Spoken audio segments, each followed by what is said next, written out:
اوحش حاجه في فيلم ازمه ان حرف الزال بعيد خالص في الكيبورد، بكسل اكتبه بصراحه. ازمه قالتك كده. دي مراجعه فيلم ازمه، والحمد لله ان انا ما اتكلمتش عليه اول ما شفته. قعدت حوالي يومين ثلاثه كده، اتكلمت مع ناس عن الفيلم اكتر وبتاع. حسيت ان انا شفت الفيلم بشكل احسن، وعايز اوضح ازاي الموضوع دوت. بس خليكم معايا واعملوا سبسكرايب واعملوا لايك والحاجات الحلوه ديت. عايزين نوصل 1000 سبسكرايب. وتعالوا نتكلم عن فيلم إزمة، اللي أول تجربة إخراجية لمحمد صادق، ومن رواية محمد صادق، من كتابة محمد صادق، وقصة محمد، كل حاجة تبع محمد صادق. وزي ما أنا قلت قبل كده إن كان في بيني وبين محمد صادق بيف، اللي أنا ما حبيتش الرواية بتاعت هبتة، وهو كان بيوقف قدامي وانا بقول له كده، وانا ما كنتش اعرف شكله. بس انا قريت هبته، وفي نفس الوقت قلت له بس انا بحب إزمة جدا على فكرة. وانا فعلا كنت قريت إزمة وكنت بحب إزمة جدا، وكان عاجبني قوي فكرة الشغف اللي موجود في القصة. اكتر حاجة كانت شداني. ولما شفت الفيلم برضو كانت اكتر حاجة كانت شداني فكرة ازاي بتدور على شغفك، وازاي بتجري وراه، وازاي مش هتنساه، وازاي الموضوع دوت على طول هيبقى في دماغك. بس اول مرة شفت فيها الفيلم بصراحة كان كل اللي في دماغي المشاكل الاخراجية الكتير جدا جدا اللي موجودة. كمية مشاكل في الاستمرارية في المشاهد مهولة. قطعات غلط، قطات غريبة، هي القطعات، هي القطات. بس اقصد هنا بالقطات، القطات الكبيرة. يعني في ازمنة بتعدي وانت متعرفش عدت امتى، وبتبقى بالليل نروح الصبح، وبنبقى بنتكلم فجأة بنغير اللوكيشن، وحاجات من دي كتير. وبنقطع من كلوز لكلوز لمكان تاني بنفس الشخصية. في مشاكل كتير جدا في المونتاج وفي القطعات، وبتخليك انت وانت بتتفرج قاعد مش مستريح، قاعد مش فاهم في ايه اللي بيحصل. ودي اكتر حاجة لقطت عيني قبل الحاجات الحلوة الكتير اللي موجودة. طبعا مخرج اول مرة هيخرج، هو اصلا في الاساس كاتب، وهو اللي كتب إزمة. إزمة اللي واحدة من احسن الروايات اللي انا قريتها، مش بس في الرومانسية، كمان موجودة كمان في الشغف، زي ما انا كنت بوضح وهوضح كل الكلام دوت قدام. بس خليكم معايا عشان بس اقول لكم المشاكل واعديها بسرعة واكلمكم على الايجابيات. فالمشاكل كتير، المشاكل كتير في كمية مشاكل في حتة الاخراج بصراحة. مفيش بعد كده يعني. مع الاسف اول تجربة اخراجية لمحمد صادق، انا في وجهة نظري كاخراج ما نجحتش، لكن نجحت كايه؟ كقصة وكتوصيل رسالة. مليون في المية مفيش أحسن من كده يا جماعة. القصة تشدك أصلا، قصة إزمة لوحدها من غير حاجة قصة حلوة وقصة بتشد. ولو أنت قريت الرواية هتتبسط جدا. والفيلم واخد كتير جدا من الرواية. الفيلم واخد تقريبا هيكل الرواية كامل بأحداث كتير بالشخصيات، ودي حاجة حلوة قوي وانت هتتبسط منها. الروايه اي نعم ممكن يكون فيها ديتيلز اكتر، شويه تفاصيل زياده طبعا عشان هي روايه، وبيقعد يرسم لك المشهد عشان انت مش محتاج تشوفه، هنا انت بتشوفه. فدي كانت من الايجابيات. انت شفت الروايه يعني وانت بتقراها بنسبه كبيره هو اللوت اللي طلع على الشاشه، بنسبه كبيره هو ده، بعيد بقى عن غلطات الاخراج اللي كانت موجوده. فالقصه حلوه جدا، قصه إزمه اصلا قصه حلوه جدا. الشاب اللي بعد سنين كتير لما كان عنده 18 سنه وصور لنفسه الفيديوهات ديت، وازاي بيشجع نفسه الكبيره بعد ما وصل 36 سنه اللي هو يكمل شغفه، وان هو يعافر في اللي هو نفسه يكمل فيه. وليه ما ينساش اللي هو كان عايز يعمله ده؟ ليه ما ينساش شغفه؟ ليه ما ينساش الحاجة الوحيدة الحلوة اللي كانت في حياته؟ ولما قدام في القصة هنكتشف اللي هي الحاجة الوحيدة الحلوة اللي في حياته أصلا، إن هو يكمل في الحاجة اللي هو بيحبها وما يقفش. هي دي قصة إزمة. يعني مش قصة الحب اللي في النص أو اللي طلعت فجأة وما كانتش مبنية حلو زي ما كانت مبنية في الرواية مثلا.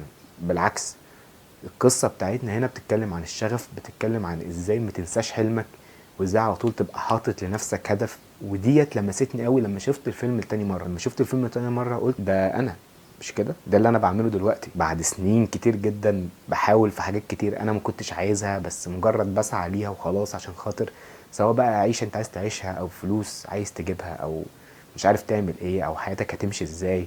وخطوه زي دي لو خدتها انت هتضيع من ايدك ايه؟ هتضيع من ايدك كتير. يعني خلينا ناخدها بالعقل. يعني انا كشخص لو حطيت القصه ديت في حياتي، انا عملت اللي هو عمله.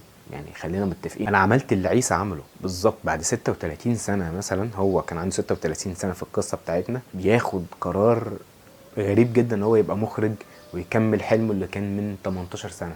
لما كان عنده 18 سنه تقريبا، ده اللي انا عملته بعد سفر وبعد تعب وبعد مش عارف انت هتعمل ايه في حياتك. قررت ان انت تاخد خطوة لورا، مش خطوة واحدة بصراحة، تاخد 20 خطوة لورا، وتبدا من تحت الصفر، ولسه ما وصلتش حتى للصفر لحد دلوقتي، ومش عارف انا رايح على فين. لكن هل انا سعيد؟ هل هو ده اللي انا عايز اعمله؟ هل ده هياكلني عيش؟ مش عارف بصراحه، ممكن لما تعملوا سبسكرايب ساعتها هيبقى ياكلني عيش. لكن الفيلم دوت خلاني اعافر اكتر في اللي انا عايز اعمله، خلاني احب اللي انا بعمله اكتر، خلاني افكر في اللي انا عايز اعمله اكتر. يعني ما بصيتش لشغفي دوت بشكل آه، وهمي، او بشكل اللي هو ممكن ما يحصلش في يوم من الايام. خلاني اصدق ان هو ممكن ينفع، خلاني اصدق ان اللي انا بعمله دوت ممكن ينجح. كل دوت من الفيلم، وكان قبليه اصلا من الروايه اللي قريتها. وفي ساعه لما كنت بقرا الروايه ديت انا اصلا برضو كنت في ورشه اخراج، وكنت بعمل نفس اللي انا بعمله ده.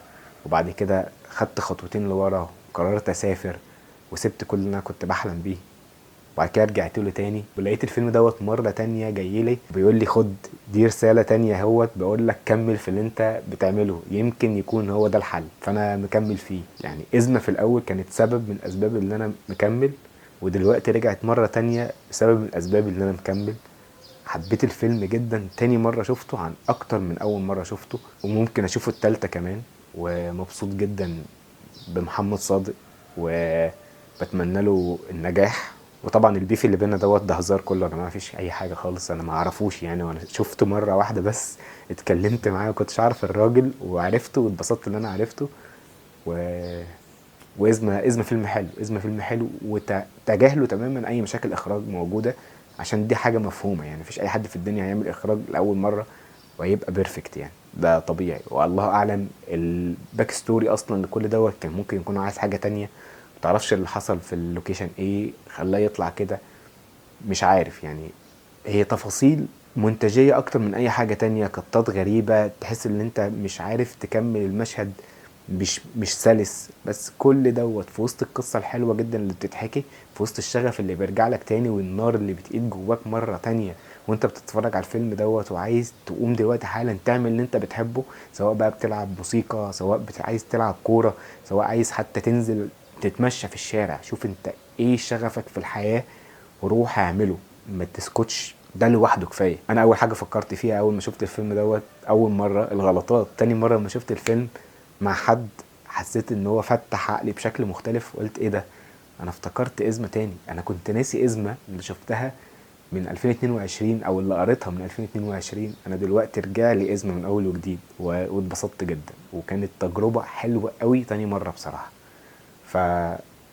فبالنسبة لي كقصة، كشغف، كحاجة حلوة قوي تتفرج عليها تديك دفعة لقدام، 9/10. لو هنتكلم عن المشاكل والحاجات ديت انا هديله 6/10. هو دوت تقييمي. ودي اول مرة اعملها حاجة زي كده، ان الفيلم يتغير معايا في ظرف 3 ايام، وبصراحة يستاهل. هيرجع شغفك تاني، هيخلي في حاجة جواك كده بتقول اللي انا بعمله دلوقتي دوت ممكن ما يبقاش مكاني، وعايز ابقى في مكان احسن. بس كده، سلام.